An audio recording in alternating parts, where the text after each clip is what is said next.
पुराने मगध राज्य में एक बहुत ही धनवान सेठ रहा करता था। उसके पास बहुत धन दौलत थी। एक दिन उसने हिसाब लगाया तो पाया कि उसके पास जितनी भी दौलत है ये तो केवल उसके बच्चों तक के लिए ही पर्याप्त होगी। वह सोच में पड़ गया कि उसके बच्चों के बच्चे और फिर उनके बाद आने वाली पीढ़ियों के लिए धन की व्यवस्था कैसे होगी। धन के अभाव में तो उनका जीवन बहुत मुश्किल हो जाएगा। इसी बात के बारे में सोच सोच कर वह बहुत चिंतित रहने लगा। लेकिन उन्हीं दिनों तथागत गौतम बुद्ध मगध राज्य में पधारे हुए थे।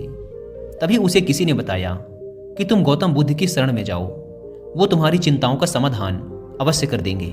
वह इंसान गौतम बुद्ध के पास जाता है और कहता है, बुद्ध, मैं चाहता हूँ कि मेरे पास इतना धन हो कि मेरे बच्चे, उनके बाद उनके बच्चे और फिर उनके बच्चे, इसी तरह से अगली कई पीढ़ियाँ भी अगर मेरे धन का उपयोग करती रहें तो मेरा धन समाप्त ना हो। गौतम बुद्ध मुस्कुराए और बोले, बिल्कुल ऐसा ही होगा, लेकिन उससे पहले तुम इस नगर के बाहर वाली झोपड़ी में रहने वाले परिवार को एक दिन के खाने की सामग्री देकर आओ। यह सुन वह सेठ बहुत खुश हो गया और तुरंत ही एक दिन के खाने की सामग्री से भरा थैला लेकर नगर की बाहर वाली कुटिया में पहुंच गया। वह जैसे ही कुटिया के अंदर गया तो उसने देखा कि कुटिया के अंदर एक बूढ़ी सास और उसकी जवान बहू है। बूढ़ी औरत बैठकर ध्यान कर रही थी और उसकी बहू रसोई में खाना बना रही थी। सेठ ने बहू की तरफ देखकर खाने की सामग्री का थैला आगे बढ़ाते हुए कहा, मैं इस नगर का एक अमीर सेठ हूँ और तुम्हारे परिवार के लिए एक दिन के खाने का राशन लेकर आया हूँ, इसे रख लो। यह सुन बहू ने मना करते हुए कहा, लेकिन हमारे पास आज के खाने की व्यवस्था है। सेठ ने कहा, तो इससे कल के खाने की व्यवस्था हो जाएगी।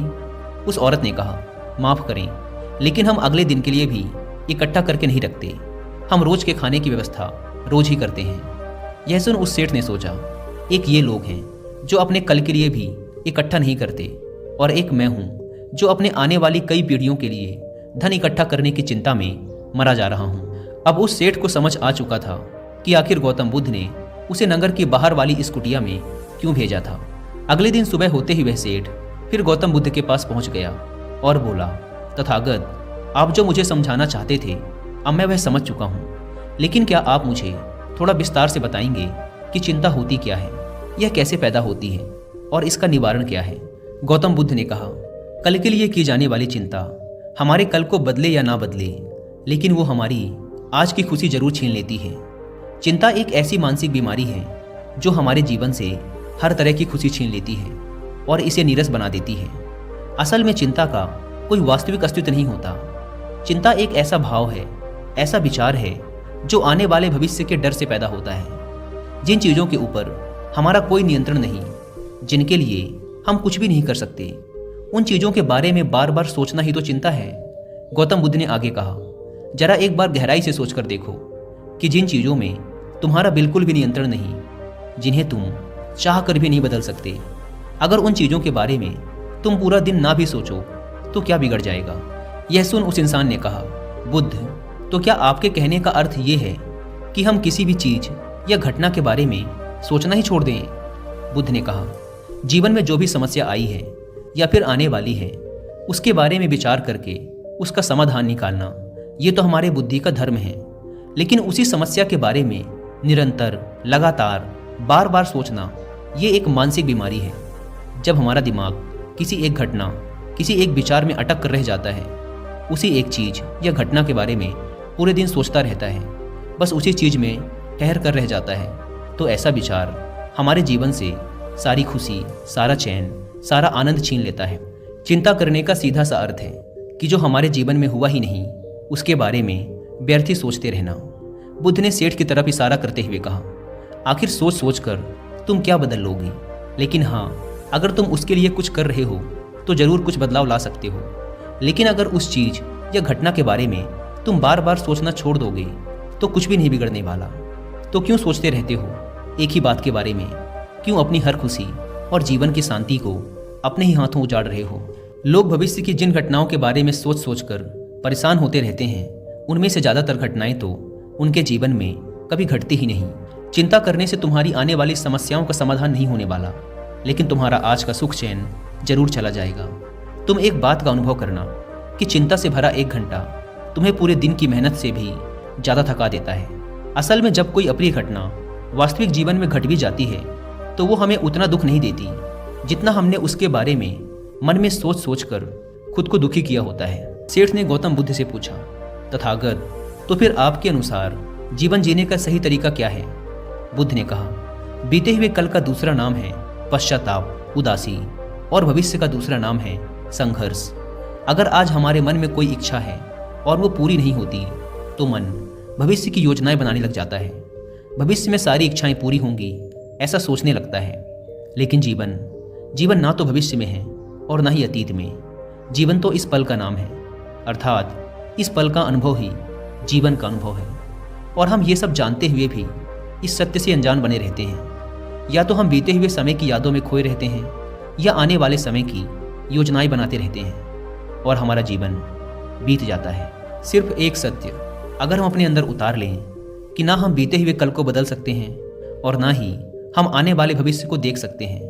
हम तो केवल पूरे धैर्य और साहस के साथ भविष्य का स्वागत कर सकते हैं, उसे स्वीकार कर सकते हैं। तो क्या ऐसा करने से हमारे जीवन का हर क्षण जीवन से नहीं भर जाएगा? सेठ ने कहा, बुद्ध, बात तो आप ठीक ही कह रहे हैं, लेकिन कितनी भी कोशिश कर लो चिंता तो होती ही है। ज़्यादा नहीं तो घर परिवार की चिंता तो रहती ही है। बुद्ध ने कहा, चिंता होना तो स्वाभाविक है, लेकिन उस चिंता को चिंतन में बदलना हमारा काम है। चलो तुम्हें एक बात स्मरण कराता हूँ जो तुम पहले से ही जानते हो। तुम्हारे आने से पहले भी ये संसार था, ये समाज था, परिवार था, और जब तुम इस दुनिया से चले जाओगे तब भी ये सब कुछ रहेंगे। तुम्हारे आने और जाने से इसमें कुछ ज़्यादा बदलाव नहीं आया। वैसे भी तुम्हारे आने से पूर्व और जाने के बाद का समय तुम्हारे हाथ में है ही नहीं। तुम्हारे हाथ में है केवल और केवल वो समय जिसे तुम अभी जी रहे हो, वो समय जिसमें मैं अभी तुमसे बात कर रहा हूँ, तुम मुझे सुन रहे हो। बस यही तुम्हारे हाथ में है। और हर बार तुम्हारे हाथ में बस इतना छोटा सा ही एक पल आता है और फिर वो हमेशा के लिए गायब हो जाता है। तो तुम इस पल का क्या करोगे? चिंता करके इसे बर्बाद करोगे? मैं तो यही कहूँगा कि हर इंसान को चिंतन करना चाहिए।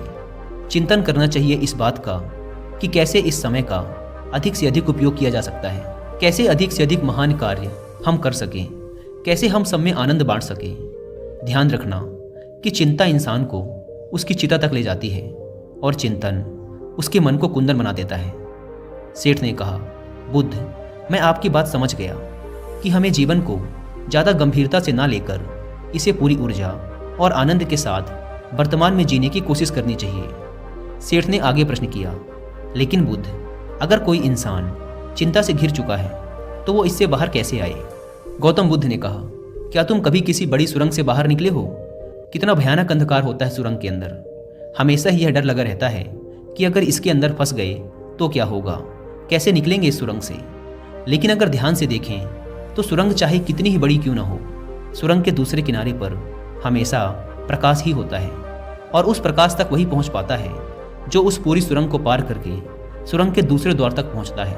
और ठीक इसी प्रकार हमारे जीवन में कई बार हम लोग खुद को निराशा और चिंता की काली सुरंग में फंसा पाते हैं, जहां से बाहर जाने का रास्ता नजर नहीं आता और ऐसा लगने लगता है कि ये जीवन ऐसे ही समाप्त हो जाएगा। लेकिन ऐसी परिस्थिति में ठीक उस सुरंग की भांति इस निराशा और चिंता को समाप्त करने वाला आशा का प्रकाश उसे ही मिलता है जो निरंतर आगे बढ़ता रहता है, जो लगातार प्रयत्न करता रहता है। इसीलिए अगर तुम्हारे जीवन में कभी भी उदासी और चिंता का पल आए तो रुकना मत, बस लगातार प्रयास करते रहना, तुम्हें सफलता अवश्य मिलेगी। अब तक सेठ गौतम बुद्ध की बातें समझ चुका था। उसने बुद्ध का धन्यवाद किया और वहाँ से चला गया। लेकिन उससे पहले दोस्तों कि मैं इस वीडियो को समाप्त करूँ, मैं आपके साथ 5 ऐसे प्रैक्टिकल टिप्स शेयर करना चाहता हूँ जिनका इस्तेमाल करके आप अपने लाइफ में आने वाली बहुत सी चिंताओं और परेशानियों को काफ़ी हद तक कम कर सकते हैं। तो जो पहली सीख है वो ये है कि जीवन को ज़्यादा गंभीरता से लेना छोड़ दें कि ये हो गया तो क्या होगा, वो हो गया तो क्या होगा। कुछ भी नहीं होगा। अगर कुछ हो भी गया तो आप उस परिस्थिति के अनुसार कोई ना कोई रास्ता निकाल ही लोगे। इस पृथ्वी को ब्रह्मांड में बने हुए 450 करोड़ वर्ष पूरे हो चुके हैं और अगर आप और मुझ जैसा कोई भी इंसान 100 साल चिंता करके चला भी जाता है तो इसमें इस ब्रह्मांड का कुछ भी नहीं बिगड़ने वाला। इसीलिए हर रोज़ खुद से ये बोलिए कि मुझे सिर्फ जिंदा नहीं रहना बल्कि जीना भी है। दूसरी सीख ये है कि हर छोटी छोटी बात के लिए चिंता करना छोड़ दें। जैसे ट्रैफिक में फंसने की चिंता, कोई छोटा मोटा पैसे का लॉस हो गया उसकी चिंता, आज ठंडा खाना खाना पड़ेगा इसकी चिंता, और ना जाने ऐसी कितनी फिजूल की चिंताएं हम अपने मन मस्तिष्क में लेकर ढोते रहते हैं। जरा एक बार सोच के देखिए कि जिस दिन आप अपनी आखिरी सांसें गिन रहे होंगे, क्या तब भी ये सारी परेशानियां आपको उतनी ही बड़ी लगेंगी जितनी आज लग रही हैं? नहीं ना। तब उस दिन ये सारी परेशानियां जो कि आज आपको पहाड़ जैसी लग रही हैं, एक छोटे से रेत के कण से भी छोटी लगेंगी। इसीलिए हर छोटी बात के लिए चिंता करना छोड़ दें। तीसरी सीख, ये बात हमेशा याद रखें कि जीवन बहुत छोटा है। आप आज, अभी और इसी पल भी मर सकते हैं। हम हर बात की चिंता इसलिए भी करते हैं क्योंकि हमें लगता है कि अभी हमारे पास बहुत समय है, हम बहुत सालों तक जिंदा रहेंगे। मरते तो दूसरे लोग हैं, मैं तो जीवित रहूँगा। इसीलिए लगातार खुद को याद दिलाते रहिए कि ज़्यादा चिंता करने से कोई मतलब नहीं। हो सकता है कि आज का दिन मेरा आखिरी दिन हो। चौथी बात, आप ये स्वीकार कर लें कि इस दुनिया में कोई भी परफेक्ट नहीं होता, सबसे गलतियां होती हैं। इसीलिए लोगों को माफ़ करना सीखें। इस दुनिया में ईश्वर ने जो भी बनाया है सब बहुत खूबसूरत है। अगर हम उसमें अच्छाई नहीं देख पा रहे तो इसका मतलब ये नहीं कि वो चीज़ें खराब हैं, बल्कि इसका मतलब ये है कि अभी तक हम इतने मैच्योर नहीं हुए कि हम उस चीज़ में अच्छाई देख सकें। और पांचवी बात, लोगों की मदद करिए बिना उन्हें बताए। जब हम बिना किसी पर एहसान चढ़ाए बस ऐसे ही उसकी मदद करते हैं तो हमें अंदर से एक गजब की शांति और सुकून का अनुभव होता है, जो हमें ताकत देता है किसी भी बुरी परिस्थिति से लड़कर उससे बाहर निकलने में। दोस्तों, हमें अपने जीवन में चीज़ों को लेट गो करने का एटीट्यूड डेवलप करना चाहिए कि कोई बात नहीं, जो होगा देखा जाएगा। कोई बात नहीं, जो हो चुका उसमें मेरा कंट्रोल नहीं था, अब जो होगा उसे मैं बेहतर बनाऊंगा। जीवन में सबसे ज़्यादा मायने रखती है हमारी खुशी, और हम तभी खुश रहेंगे जब हमारे दिल और दिमाग में चिंताओं का बोझ ना हो। इसीलिए चिंता छोड़ें, सुख से जिएं।